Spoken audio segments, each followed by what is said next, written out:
Shalom, damai di hati. Welcome to my channel Ministry from Home bersama dengan saya Brandon Kolowai.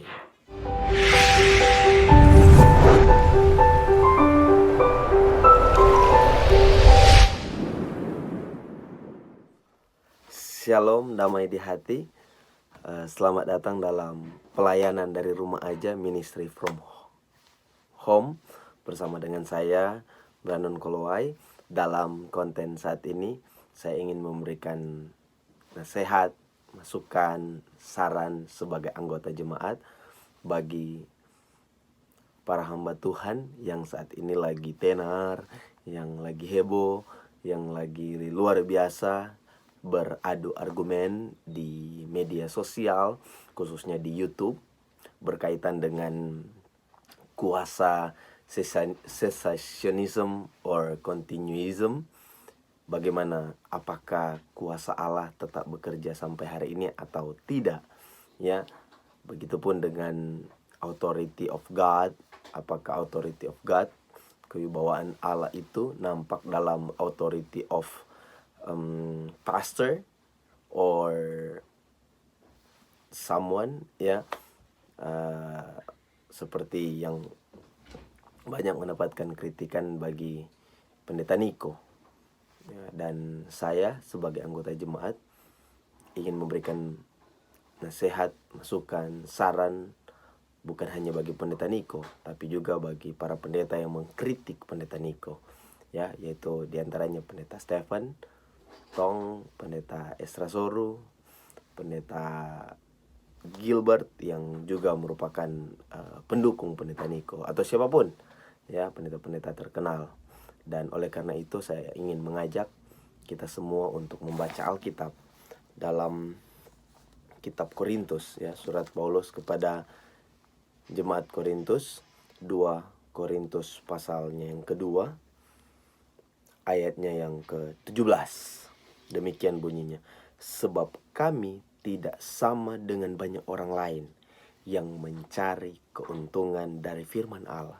Sebaliknya, dalam Kristus kami berbicara sebagaimana mestinya dengan maksud murni atas perintah Allah dan di hadapannya.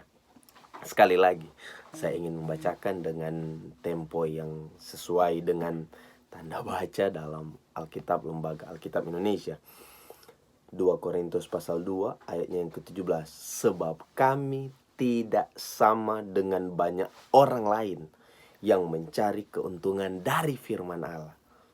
Sebaliknya, dalam Kristus kami berbicara sebagaimana mestinya dengan maksud murni atas perintah Allah dan di hadapannya. Dari pembacaan ini kita dapat melihat secara luas bahwa Paulus mengkritik beberapa orang atau beberapa community yang senantiasa menggunakan firman untuk keuntungan, baik keuntungan material ataupun keuntungan non-material. Dan ini sangat berbahaya bagi keberadaan, kemajuan penginjilan, ya. Jikalau ada para hamba Tuhan, baik secara pribadi, tapi pun sebagai organisasi gereja, jikalau mereka ingin mencari keuntungan di balik pemberitaan firman Tuhan, ini sangat dikutuk dan dikecam oleh Rasul Paulus, ya. Dan ini menjadi pertanyaan bagi kita semua sebagai hamba Tuhan. Saya sebagai jemaat ingin memberikan masukan, nasihat, tapi juga kritikan supaya dipertimbangkan oleh para hamba Tuhan yang senior, yang luar biasa, ya, termasuk pendeta Niko, pendeta Stephen Tong, pendeta Esra, tapi juga pendeta Gilbert. Sekarang menjadi pertanyaan, apakah selama ini yang Anda lakukan di dalam media sosial, di YouTube, ini betul-betul murni untuk suatu pengabaran Injil, kemajuan Injil, atau Anda hanya menunjukkan pengetahuan pribadi supaya memperlihatkan bahwa Anda lebih baik daripada pendeta yang lain, bahkan di dalamnya terselubung motif-motif untuk mencari keuntungan melalui firman Tuhan? Ini menjadi pertanyaan kritis bagi saudara.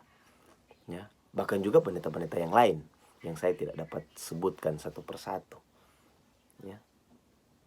Karena bagi kita sebagai hamba Tuhan, yang paling pokok ialah bagaimana kita mampu memberitakan Injil sesuai dengan isi hati Allah yang terdapat dalam firman Allah, yaitu Alkitab, yang kita yakini secara bersama bahwa Alkitab adalah satu-satunya kebenaran firman Allah.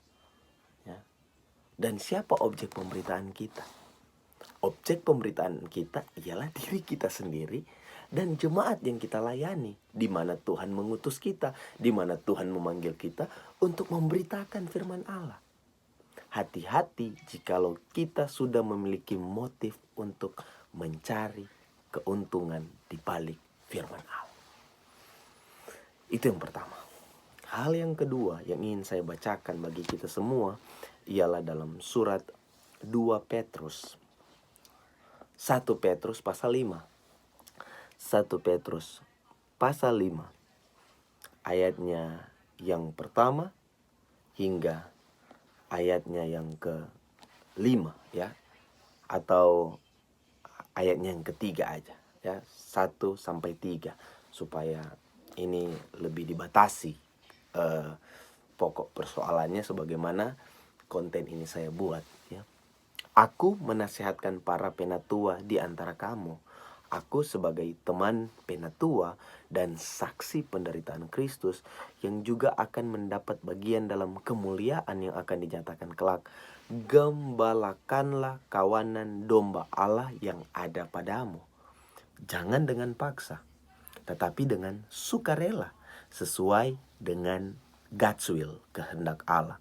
Dan jangan karena mau mencari keuntungan, tetapi dengan pengabdian diri. Janganlah kamu berbuat seolah-olah kamu mau memerintah atas mereka yang dipercayakan kepada kamu, tetapi hendaklah kamu menjadi teladan bagi kawanan domba itu.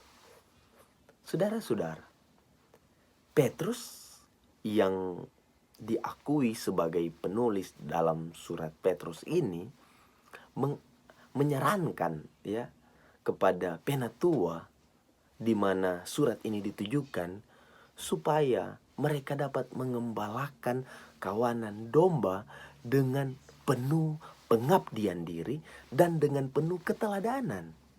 Kepada penatua saja dituntut dua hal ini, pengabdian diri dan keteladanan.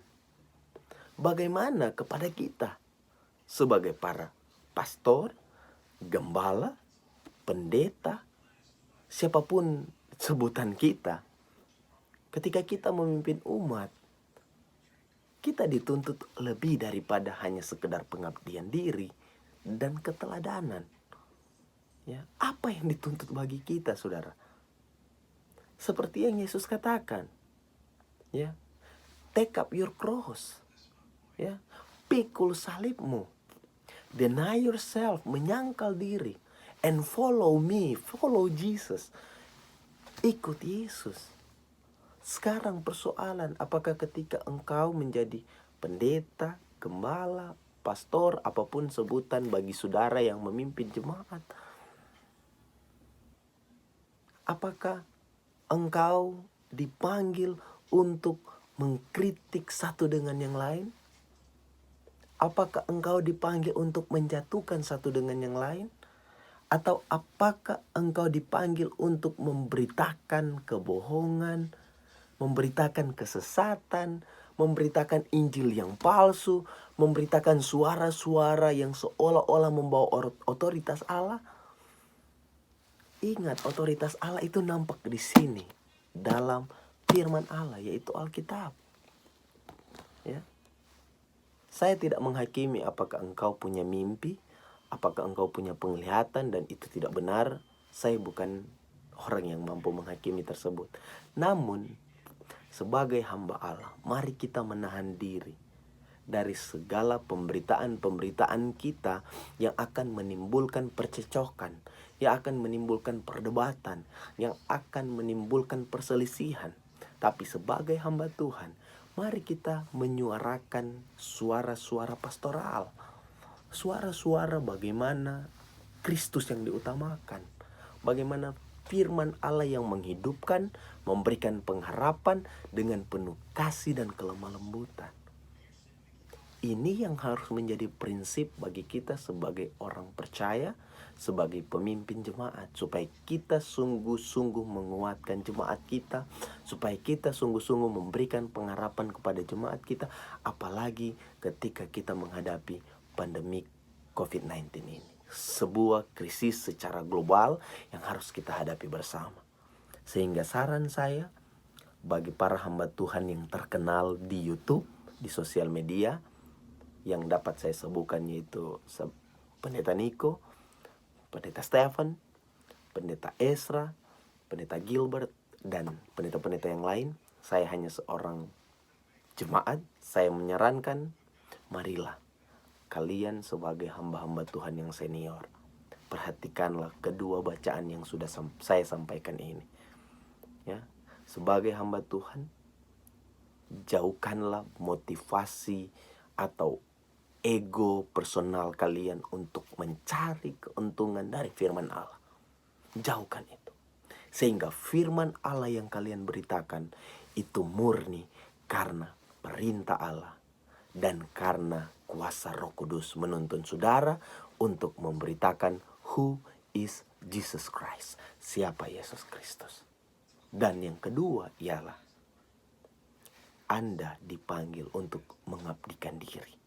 Mengabdikan diri bukan kepada manusia, tetapi kepada Allah yang memanggil saudara-saudara untuk ada dalam pelayanan ini. Karena pelayanan kita ialah pelayanan kepada Tuhan melalui jemaat-jemaat. Sehingga pelayanan kepada Tuhan itu berorientasi pada pelayanan memuliakan Dia, bukan memuliakan diri kita sendiri. Bukan pride, bukan position yang kita cari dalam pelayanan, tetapi yang paling utama ialah glorify God in everything we preach, in everything we do. And the last thing is, kita harus menjadi teladan. Jika Anda memberitakan Injil, bukan hanya bibir Anda yang bersuara, tetapi hati dan tindakan Anda yang harus lebih banyak bersuara, supaya berita Injil tidak menjadi batu sandungan, tetapi itu menjadi berkat. Tuhan Yesus memberkati. Selamat hari Minggu bagi kita semua. Dan biarlah dalam pandemi COVID-19 ini kita tidak fokus pada krisis ini, tetapi marilah kita fokus untuk sungguh-sungguh makin dekat dengan Tuhan, lebih banyak berdoa, lebih banyak membaca firman Tuhan, dan niscaya kita semua akan dikuatkan, dimampukan untuk melalui setiap penderitaan demi penderitaan yang memang harus kita lewati sebagai umat manusia yang jatuh ke dalam dosa. Tuhan Yesus memberkati kita semua. Shalom, damai di hati.